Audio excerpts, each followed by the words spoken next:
So chords can be totally confusing. They show up in all different shapes and sizes, and it gets even more confusing when we're trying to figure out a chord and it's split between left hand and right hand. So in this video, I thought I'd show you the foolproof method for figuring it out, and then the quick and dirty way to get a really good guess as to what the chord is with actually only looking at one line of the music. It's pretty cool. Okay, so I've got this hymn pulled up, It's How Great Thou Art, which is really great for helping you identify chords. It's actually playing hymns because all of the chords show up like this, 2 notes in the left hand, 2 notes in the right hand. So let's go ahead and take a look at these and try and figure out, how do we figure out what chords are where? What is going on? So what I usually look for when I'm looking for chords is I'm looking to create what we call the snowman shape. So the snowman shape looks a little bit like this if I zoom in on this chord. And what's going on here is we're looking for the snowman where the 3 notes are kind of stacked up right on top of each other like, like a snowman, just like this. And the problem is when our chords get separated, it's harder to see that snowman shape. So what I'm gonna do is I'm simply going to take my right hand notes and I'm gonna drop them into my left hand just to see if there's anything I can make of it. So I have a D here, so I'll write a D down there. And then I have an F here, so I'm gonna write an F down there. Now, did you see what happened? This automatically created this snowman shape. And so when I see the snowman shape, here's what I know. I know that the bottom note is gonna be the root. The root meaning the kind of the bass note of the chord, the note that the chord gets its name from. So both of these, this chord and this chord, these are both gonna be B flat chords. You might have said B and you would have been mostly right except for this key signature in the way, which is making it B flat. Okay, cool. Making sense so far. That was an easy example. Let's try some more challenging ones. Okay, so if we look at this chord, it's probably another B flat chord, right? Because it has all the same notes back here. So let's move on to the next one. This is where things start to look a little bit strange. We have these 2 notes that are next to each other, and then we have this note and this note. So let's see if we can figure it out. So again, I'm gonna drop these notes just down here anywhere in the bass clef. I have an E and then I have a F. All right, do I see a snowman? Not immediately, right? So what I'll need to do is I'll need to play a little bit of Scrabble. We need to kind of rearrange these letters, these notes, until they make a word, until they make something that makes sense. So I do see that there's like half a snowman right here. That's usually a good place to start. Often you will see some sort of half snowman somewhere. And so we know that that's probably gonna be a chord, but what kind of chord and how do the other notes stack up? So I'm gonna do is I'm gonna take this bottom note, whoop, and I'm gonna swip it up to the top. So it was a C down there, now it's a C up here. Oh, now we're seeing more of a snowman shape, right? But there's something weird going on. What is that note doing there in our chord? Well, let's see if we can move it around again and see if we can get maybe another kind of snowman shape. Maybe there's 2 chords in here, I don't know. So let's go ahead and take this E flat and I'll just move it up an octave again. Whoa, and do you see what that made? Suddenly now we have like a super snowman shape. It's like a snowman got a hat on top, right? Maybe he has a little top hat that he's wearing. And this is really common for what we call a 7th chord. So a 7th chord happens, let's play this chord on the piano right here. We have F, A, C, and E flat. A 7th chord happens when we're adding a interval of a 7th, meaning 1, 2, 3, 4, 5, 6, 7. We're adding a note that's 7 notes away from the bottom note. And so often you'll see really strange shapes with 7th chords. They often look like this, where we have 2 notes that are jammed right next to each other, which makes sense because that E flat and that F are kind of like next door neighbors. They're a 7th in one sense, but they're also right next to each other if you move that F up an octave. And so with 7th chords, you're often going to identify those because those 2 notes are crunched together. Super cool. Okay, so now we know that that's a 7th chord. And I've completely destroyed my music here, but now we know what it is. This is an F7 chord. Now what's weird about it is we have a C in the bass, That's what's making this shape look so weird. But let's keep going and let's do some more. That's probably one of the harder ones that we'll see today. We already got that out of the way, so let's just do a few more and see if you got the hang of it. So go ahead and do this one on your own if you want to and see what you come up with. And again, what I'm gonna do, take that right hand note, they're actually the same, those top two notes, it's both an F, so I'll drop it down here. And again, what do I see? I see that we have a partial snowman shape, so that means I need to mess with some of the other notes to get it to go in the right spot. Follow me so far? So let's go ahead and take this B flat. Obviously, if I move it up, that doesn't make any sense, so let's move it down instead. Boom, B flat to B flat, suddenly we have a snowman shape, and it's just a B flat chord. The only thing that was weird about it is it was mixed up, right? We had a D on the bottom instead of a B flat. It's still a B flat chord. If I play D, F, and B flat, anywhere on the keyboard, no matter what order they go in, always makes a B flat chord. It just creates a different order. It's like Scrabble. We're mixing all of those notes up.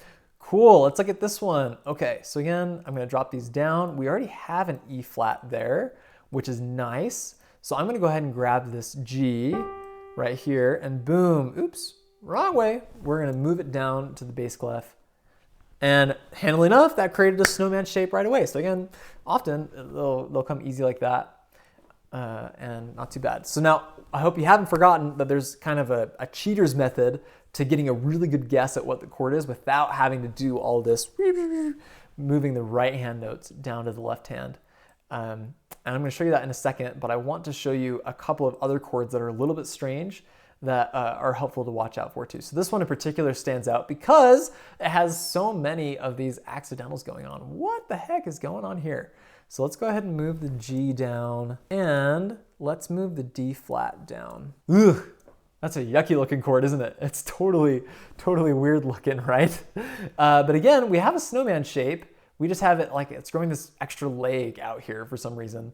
So again, that means all I need to do is figure out, oh, maybe I need to actually bring it up an octave. If I make it D flat there, oh, there we go. Now we've got a snowman shape. This is some sort of diminished chord. I can tell that by the sound right away. It has this bitter, diminished chords always have this bitter sound. And we also know that it's a seventh chord because the snowman has a top hat. And that's it. Okay, so there's your foolproof method. You're just playing Scrabble. Right?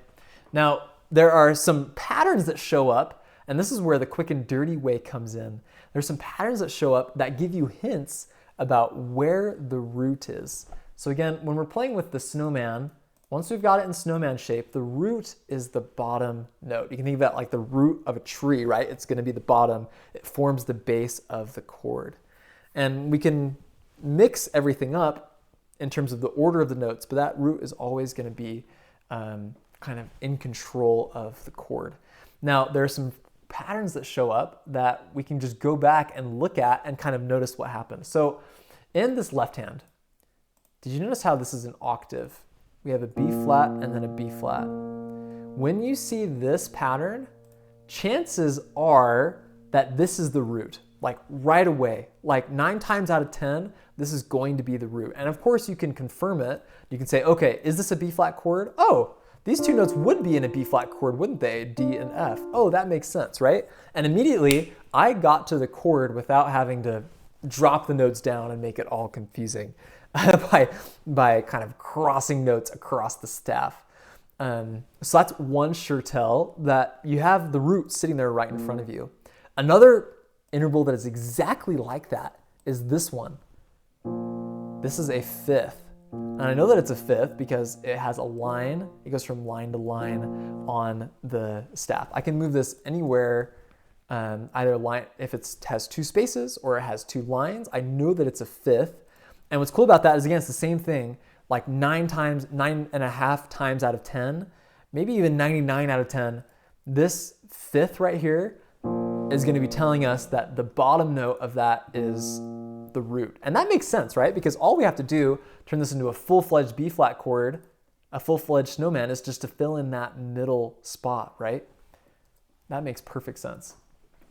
Okay, now we have some other ones that we can look at as well. So let's look at this one, for example. See how we have this other interval. This is a sixth, 1, 2, 3, 4, 5, 6. And what's interesting about sixths is it's not quite as dependable as the fifths, but it's still like 8 times, 7 times out of 10 is it reverses. So often when you have a sixth, it means that the snowman has gotten mixed up, right? Snowmans usually look like thirds. So these, right? And they look like fifths. Basically, you could think of a snowman as a stack of thirds, right? This is a third, B flat to D, B, C, D, and then B flat to F, B, E, F. Both of those are thirds. So we got a third and a third, making a fifth. That's another way that you can think about it. And so if you have some sort of sixth, often that means that somehow these thirds have gotten mixed up, right? So if I have a B flat and a D, and I simply move this B flat up here, do you see how that we still have that relationship there, right? A sixth is kind of like a cousin of the snowman shape, if that makes sense, because it's simply taking that bottom note and flipping it up to the next octave. So when you have a sixth, most often your top note is going to be the root. Now in this case, for this chord, we said that this chord was an F chord. In this case, that doesn't work out because the A isn't the root here. So again, this isn't quite as reliable, but it's like 6, 7 times out of 10 that this shows up like this. And of course, again, we have more fifths, and of course, we know that that shows up with the E flat being there. Another one to look out for is the fourth. So this is a little bit similar to the sixth in that it means that somehow our notes in our chord have gotten mixed up. And also like the sixth, what's so cool about this one is the top note is most likely to be the root as well. And we can double check that and just say, okay, so if this is the root, what notes should I expect to see in the right hand? Well, if it's a B flat chord, D and F, and it fits in perfectly just like that. So that's another way that you can look at it. Okay, let's look at this one. This one we didn't cover. This one, we've got seconds.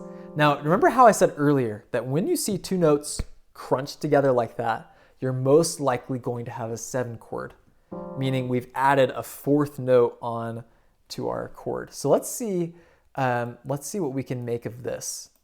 So is it likely to be an F chord? Well, if it was an F chord, we would most likely see some sort of A or C to go with it, right? Here's our F chord. We'd most likely expect A or C. Do we see any of that at all here? Not at all, right?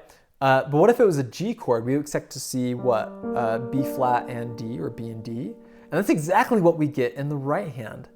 Now, what's super nice about 7th is this happens 9.9 times out of 10, is that the upper note of these two is gonna be the root. It's so easy. And why is that? Whenever you see a second, it's kind of like a 7th in disguise, meaning that you can simply move one of the notes to another octave and it'll create a 7th. Just the way that it happens to work out is that this G, this upper note here, when we see a second, is always going to be the root, right? Because if I move it down, it creates a 7th automatically, and G's on the bottom, right? And if I move F up, then it creates a 7th, and G is still on the bottom. Do you see that? For that reason, whenever you see some sort of second in there, you know that that upper note is going to be the root. So when you see those intervals, you automatically have a really good guess about what that chord is. Now, obviously it's important to check and make sure that you're right, but that removes a lot of options and a lot of the heavy lifting from trying to, move the chord, move the notes from the right hand down to the left hand and all of that sauce.